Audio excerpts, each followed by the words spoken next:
tous. Alors, je suis ici installée dans une ancienne carrière. J'ai plein d'oiseaux qui chantent autour de moi.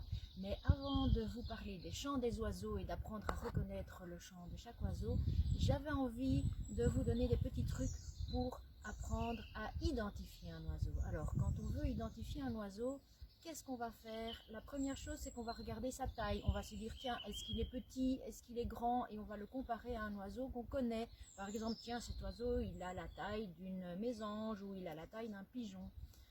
Ça nous aidera pour la détermination.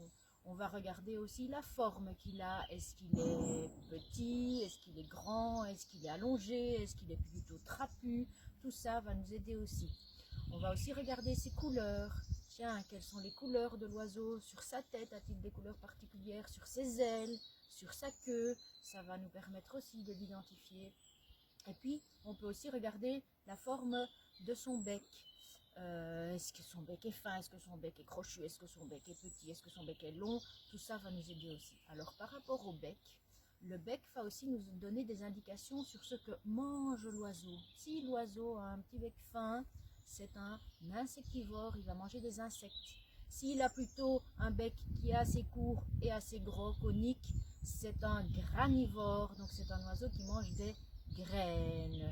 Si son bec est crochu, comme les rapaces, comme la buse par exemple, c'est un oiseau, c'est un carnivore, donc c'est un oiseau qui va manger de la viande.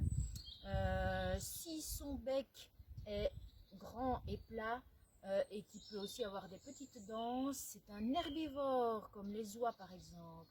Et puis, il y a ceux qui ont un bec long comme un poignard, ce sont les piscivores, ce sont les oiseaux qui mangent des poissons, comme le héron par exemple. Voilà, on se retrouve une prochaine fois, à bientôt!